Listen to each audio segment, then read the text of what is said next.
Hi there, Aries. Hello, Aries. Welcome to your reading. It's for the new moon eclipse. I'm doing this as a kind of a special because this is really like a tarot site, but I'm an amateur enthusiast with astrology, and I have some good friends who are really high-end astrologers, and I do this for myself. It's like a spiritual GPS for me.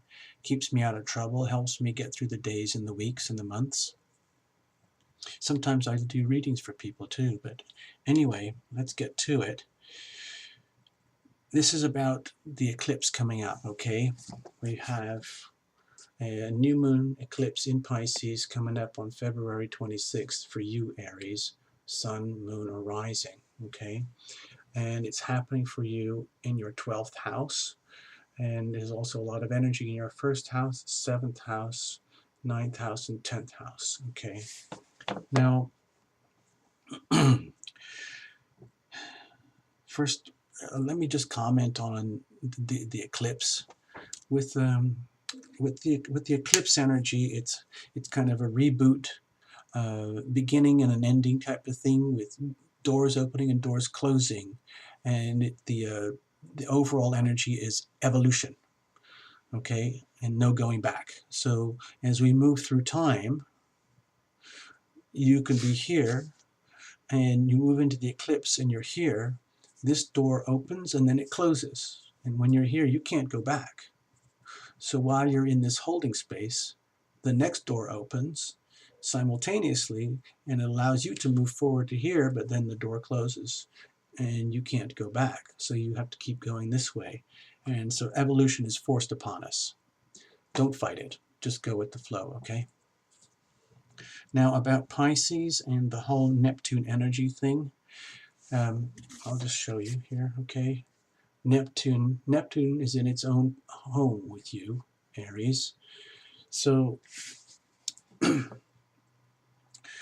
my perspective on Neptune and Pisces energy is that it's kind of the home for the will of heaven, and where the energy of heaven moves into us and through us and out of us. Um, Other explanations, descriptions are the sense of one and all. We are all one. The big ocean where we're all swimming. There's no boundaries. We're all like little fishes swimming in and out. Big fishes, little fishes, eating and sleeping with each other. All of it. It's a big, swirly, beautiful mess. Okay? And it's easy to get lost there because there's no boundaries. Now, it's, from my perspective, it's a connection to heaven. It's our spirituality. It's the place of our imagination. It's the place of angels, the place of spirits. It's our spirituality and prayer, even. And it's a sensation of pure love. It's the pure love, not the romantic fun stuff here in the fifth, not the marriage stuff here, not the deep intimacy here. All of that's very personal. This is just pure love of humanity, love of one for another, love of trees, love of nature, love of beauty, just pure love, okay? And it's here in massive abundance right now, so we need to make the most of it. Now, there is a shadow side to the Neptune energy, which is extremely hard to handle from my perspective. It's harder to handle than the Saturn energy or the Pluto energy. There's no ambiguity with Pluto. It's just all about raw power. Saturn, you don't mess with that. You need to be friends with Saturn. This is the planet of karma, okay? So take care of things. Honor your commitments and obligations and responsibilities, and do the hard work, and you'll be okay, all right? Avoid all that, and things will get ugly. But over here, on the shadowy side of Neptune energy, we're dealing with like a dumping ground, a trash can, the stinky basement, the rotting attic, everywhere where we subconsciously or deliberately dump all our psychic, emotional, mental trash. all the damage that's been caused to us or that we've caused to others and don't want to recognize it or deal with it. It just piles up. It's just like the trash can. And a lot of people don't want to even clean up the trash can. They don't know how to bury it or refine it or just clean it up. So it just piles up and rots and it contaminates everything. It's not pretty. And the way it manifests in human life is through things like addictions, life gone wrong, where you self-medicate your way out of problems. You know, you could be a sex addict, an alcoholic, a workaholic, a caffeine addict, amphetamines, pot, ecstasy if you're like a raver, or whatever it is that you do, that you just use it to numb and distract yourself. And it's not good. It can lead to, you know, if you take it too far, it can end up in prison. You can end up losing. You can end up with devastating failures in life and relationships and losses of everything, leading to the end of the end, leading to hospitals, incarceration, and, you know, even leaving your body. Okay, I don't want to go there. Um, the usual symptoms, you can recognize it through betrayal, betrayal of self, betrayal of others, deception, deceiving yourself, deceiving others, fantasies, but not healthy, fun fantasies, sick stuff. Okay, just delusional sickness. This is the place of cheating, lies, stealing, um, all done with a smile on the face. And it's deliberate and it's really nasty and it messes up your life and everybody else's. It's fake gurus, fake leaders, fake institutions, false creeds, uh, you know, false politicians, lies, just smoke and mirrors. It's horrible, horrible energy. And we need to clean it up, okay? We still have a chance. The Virgo North Node is here. We still have a chance to do a major cleanup. So let me get into it here. The way I feel it is that with you, Aries, all of this is happening in your natal 12th house anyway. So the energy is naturally at home here. So you might as well take full advantage of it. With all this energy piling on in your 12th house, the house that we've just basically been talking about, you've got Mercury, Sun, Moon, Neptune, Chiron, and the South Node. Now, my particular interest is with Chiron and the South Node. With Chiron, it relates to the energy of healing. This is where all the junk and the trash has been going moldy and bad in your life, in your psychic, spiritual, personal life. And this is a chance to rip the covers off and look at what is bad, what needs healing, and put some attention into doing that. Okay, really good healing requires that you reveal it to heal it. That's the only way a really genuine healing can be done. And the hardest things to heal are these Neptune energies, the ones we've just been describing. Everybody understands a broken bone or a headache or going to the dentist or a herniated disc, okay? But this stuff here, the stuff that you can't touch, it's all psychological and emotional, and it's so much harder to reach and heal. But this is an opportunity now, okay? So take advantage of that. Take advantage of this evolutionary leap for healing, okay? Also with the South Node here, take advantage of this situation because you might have a lot of gifts and little treasures and gems buried inside the trash that you kind of forgot about, or they might be very abundant. Don't waste this opportunity. Bring them forward. Bring them all out. Let them shine, okay? And in doing so, allow the energy to move forward to where it naturally wants to go in evolution, which is to be refined and cleaned and clarified, and so that we can do something practical with this energy. Bring it down to earth. Make it work for us. This is the house of work. This is the North Node in Virgo right here, and its natural element. And it loves to work.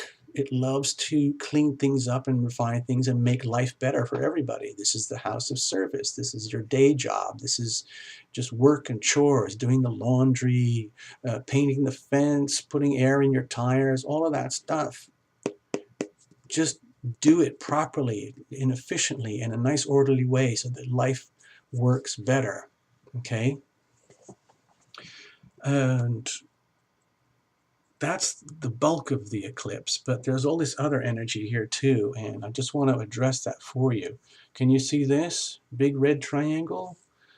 That is very strong right now, and it's a stressful energy, and because you've got Pluto pounding on these two areas from the side here, so there's no escape.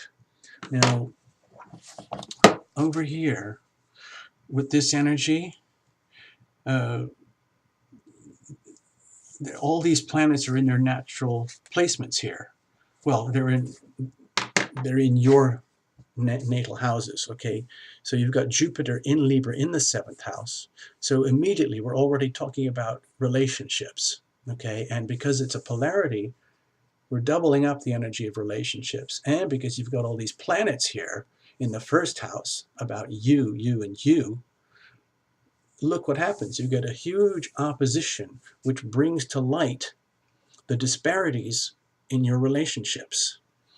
And this is a golden moment because this is a very fortuitous opposition, luckily, because this is a chance where we can figure out how do you become and maintain being your own unique, amazing, beautiful self in the fiercest, most unique way possible,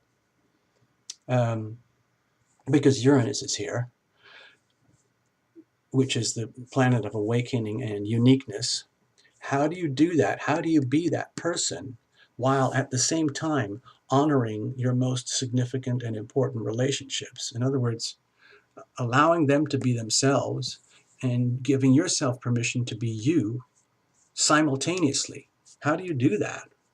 How do you gracefully honor and respect the other and encourage the other to honor and gracefully respect you so that you can come to the middle here where all the pressure lies and make something work? It will be a sense of compromise. It might get a little bumpy as the energies kind of go like this. No, I want this. I want this. No, I want this. But find a middle ground. That's the art of Libra, making a deal, the compromise, making everybody happy, pleasing everybody. This is an amazing opportunity, okay, Aries? So grab it. Don't become the rebel fighter in a vicious, malicious way. Fight for freedom. Fight for like universal causes that are better for humanity, to make humanity better, especially in the way that we relate to each other, okay, on the grand scale. This could even be a career for you. Look at this. You've got Pluto in Capricorn right up here in the 10th house, which is your house of career and your legacy in the world, your status in the world, what you are bringing to the world as your legacy. And this is important stuff, okay, where you get recognition and you've put a lot of work to be here. So Capricorn is sitting here right now. Now, I don't know if you've got any planets there yourself, but the energy's there and it's not going to let up, okay? This is not going away for months and months and months. So just get used to it. It's been here for a while already. You could be feeling all of this. So let it happen, let it flow, work out a compromise, okay? If you feel like you're getting overly aggressive and feisty, just be aware of that and maybe gracefully back down a little bit and allow them or invite them to offer their own suggestions. Now, as challenging as this may be, you do have a tremendous amount of support because you've got this beautiful sextile here and this beautiful trine right here.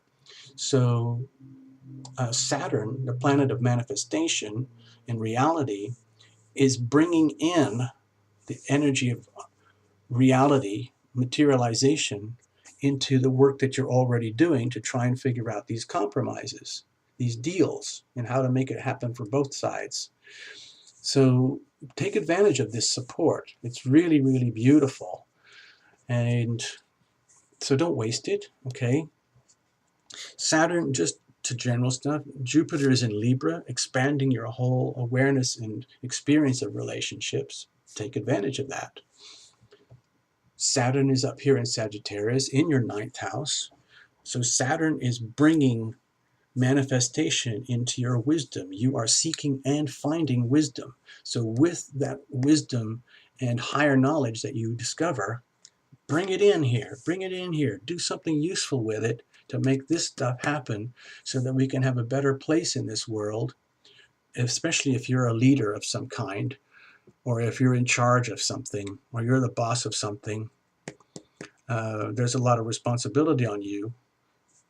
All this energy is up here at the top of your charts, so you might be under a lot of pressure to like deliver and perform uh, and be in charge of others who are looking to you for leadership. And it's a huge responsibility, okay? So you have a lot on your shoulders, Aries. I'm not going to be shy about saying that. I don't want to scare you, but this is for you in particular, blah, blah, blah, blah, blah. Sorry. um, the way I see it, this is all of this energy is hitting you really strong because it's everything is in its natal place. Well, not quite, but so don't waste the opportunities here.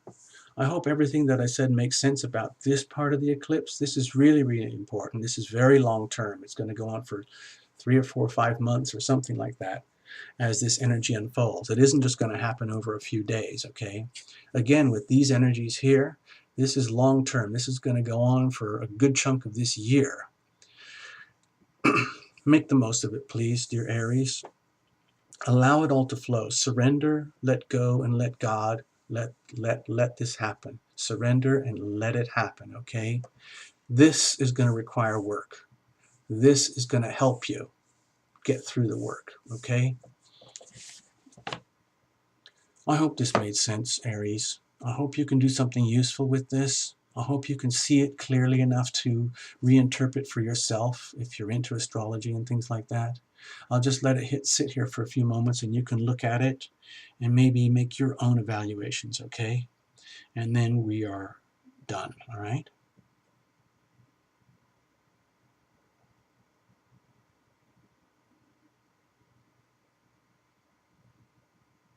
All right, thank you, Aries. Bye-bye.